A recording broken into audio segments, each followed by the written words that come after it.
Hello everyone. In this video, I'll be translating and summarizing the latest Urdu broadcast by Imran Riaz Khan to make it accessible for our English-speaking audience. Let's go through the key developments and insights in Imran Riaz Khan's words. First of all, let's talk about Azad Kashmir, because it has now become a headache for the establishment and the government. That is, those who tried to spread hatred. They made a great effort to label the Kashmiris as traitors. They tried to prove that they don't love Pakistan. They don't love the flag of Pakistan. It was even said that they are Indian agents. Many of the so-called saints said this, and the TV channels ran negative news about them. Even federal ministers kept saying that there are Indian agents among them. All these people who spread hatred, the touts of the establishment, they all lost, and Kashmir won. Now, the problem for the establishment is that they fear that the Pakistani nation might follow this path. Look, there are some differences between Pakistan and Kashmir. These differences need to be kept in mind. But first, let's make it clear that the touts who control the media and the fake government of Form 47, these people were lying. So, how did the Kashmiris win? This is the most important question. They didn't care about any propaganda. They said, say whatever you want about us. If you call us traitors, call us traitors. If you call us rebels, call us rebels. If anchors talk nonsense about us, let them do it. If the media wants to say something, let them. If TV channels run negative news about us, let them. If they want to black out us, let them. They placed all of this under their feet. They didn't care about any kind of propaganda. They only focused on social media.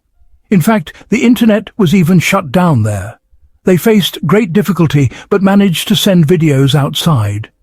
Every video that came out, overseas Pakistanis, with great wisdom and in a very strategic manner, spread their narrative throughout the world. So they used social media as their strength and stood firm against the government's policy of violence. If I use a harsh word, they proved their stubbornness. Despite all the propaganda against them, despite being called traitors, rebels, and even being connected to India, despite being blacked out and boycotted, despite being tortured, they kept all of this under their feet. They remained focused on their goal and retaliated whenever they were attacked. They were unarmed, but when they were attacked, they fought back. They didn't just stand there watching the show. Now, after this incident, a hope has arisen in Pakistan. For the past 3 years, we have seen a lot of frustration in Pakistan. The debate has started in Pakistan as to whether what happened in Kashmir can happen in Pakistan too. Pakistanis are thinking about it, but the establishment and the government are also awake now. They know that the revolution has reached very close to Pakistan. We have already seen what happened in Nepal, Sri Lanka and Bangladesh. These things are repeating themselves in Morocco today. Now it has reached Kashmir and is knocking on Pakistan's door. Pakistani people are strong, great and powerful. They have risen many times before in even greater numbers and endured even more hardships. But the problem arises when leadership compromises. Leadership gets scared, backs down and leaves people behind, and that's how things reach this stage. But in Kashmir, there was no leadership to back down. All the leaders sat there, and the nation had to find leaders within themselves. They had to become leaders. Look, if Pakistan Tehreek-e-Insaf wanted to free Imran Khan, they could have presented documented proof from international organizations like the United Nations, the European Union, and human rights organizations that Imran Khan was wrongfully imprisoned. The punishment given to him was unjust. This is an international fact. Now, what they need to prove is that any attempt to free Imran Khan will be deemed unconstitutional or illegal. The people of Kashmir didn't think about what is legal or illegal. They thought about what their rights were, and they took them. They brought 38 demands and got 42 of them fulfilled before they left. Today, life in Kashmir has returned to normal, but it is a different kind of free Kashmir. People's confidence level is different. People are claiming ownership. They believe this land is theirs, and the system will run on their terms. No officer from outside will come and rule them with a baton.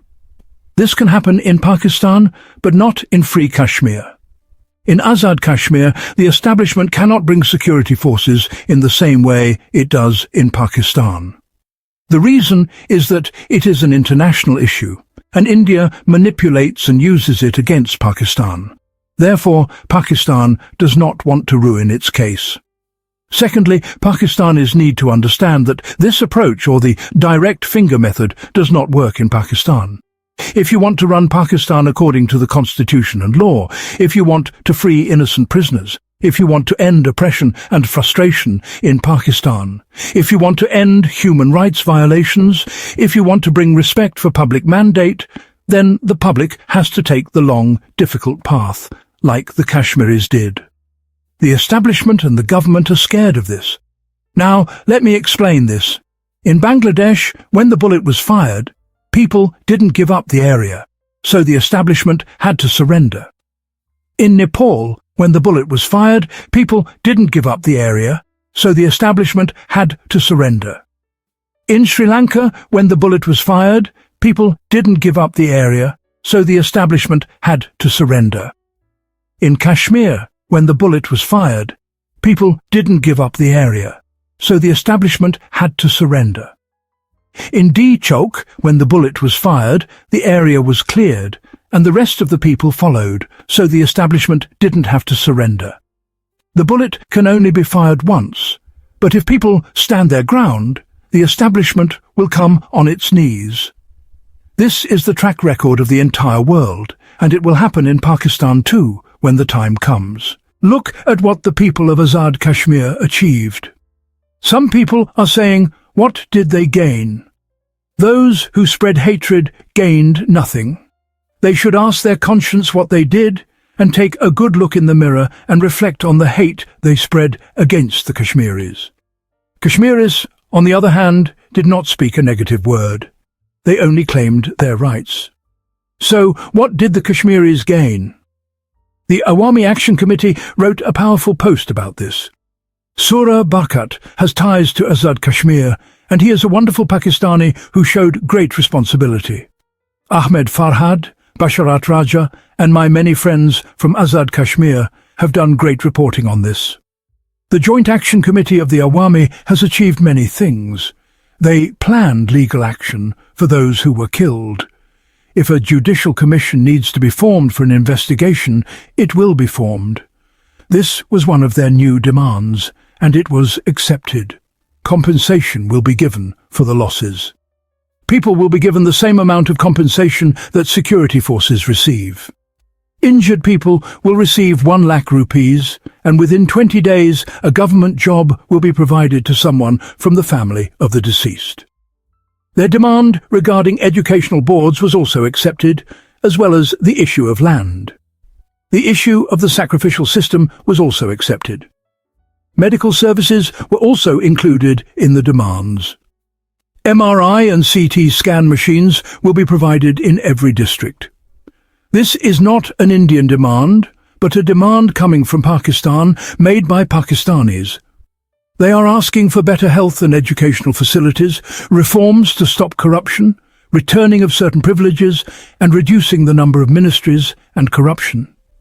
These are the demands of India. They were made agents of India by the establishment. All these demands were for their own people and their own territory. They were brilliant demands, such as the establishment of operation theatres and proper nurseries. The electricity system will be improved with 10 billion rupees allocated for it. Regarding cabinets and secretaries, they said the cabinet should not exceed 20 members, whereas in Pakistan they have pushed it to 40. They also discussed accountability and corruption systems. They made big plans.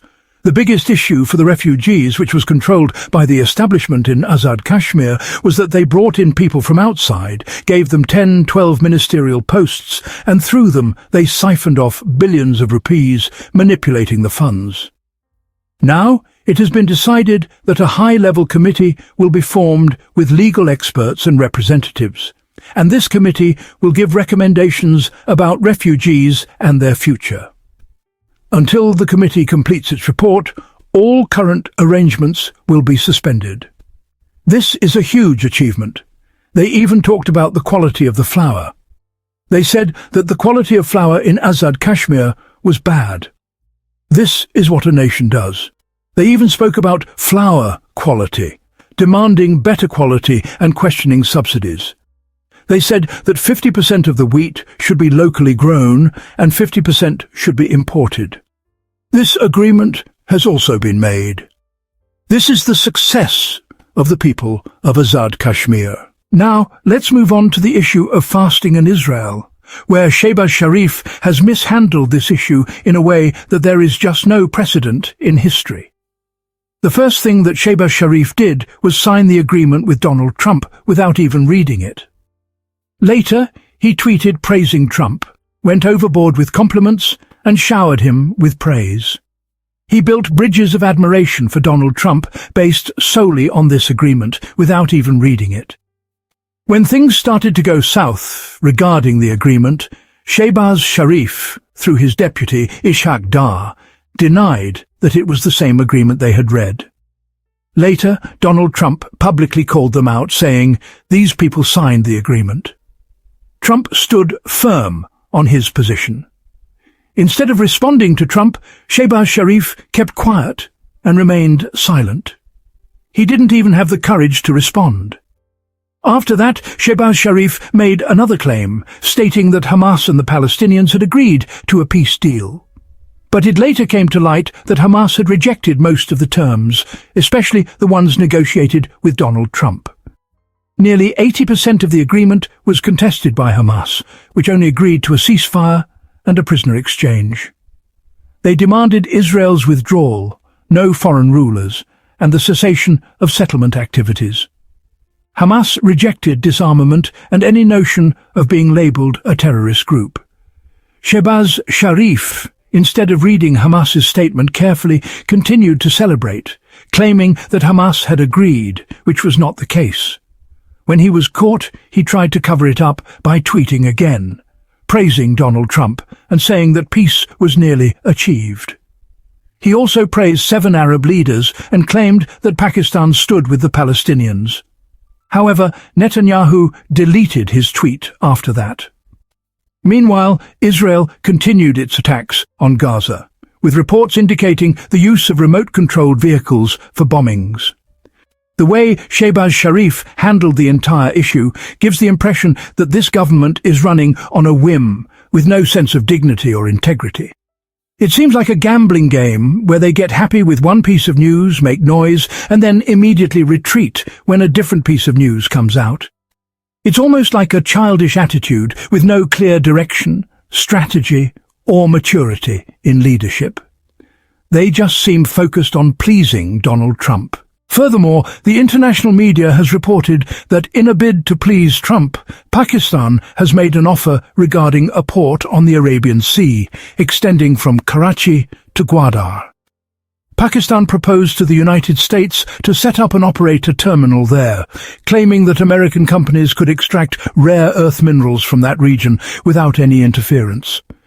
In the Financial Times report, it was mentioned that Pakistan has made an offer to build and operate a terminal in Pasni, located near Gwadar, specifically for United States investors to extract minerals. The terminal would be linked to a rail network to connect with the western regions and facilitate the extraction of rare minerals from Balochistan.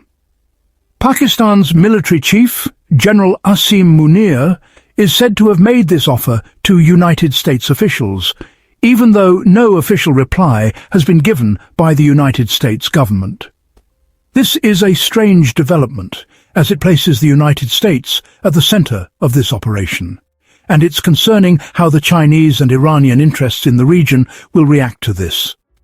Gwadar is a joint venture with China, and Chabahar port in Iran is a key project with India. The offer to the United States to have such access raises significant questions about Pakistan's foreign policy and its dealings with major powers in the region. Moreover, according to a report by the Pakistan Institute of Development Economics, the country has failed to attract foreign investment in the last 3 years. Around 16 multinational companies have left Pakistan, and this trend is worsening despite the establishment of the Special Investment Facilitation Council by the military leadership. This shows the growing lack of confidence in Pakistan's economic stability. That wraps up our translation of Imran Riaz Khan's video. I hope this English version helped you understand his message better. Please like, share and subscribe to Awami Lens to help our community grow. Don't forget to leave a comment below and let me know what you thought of this effort.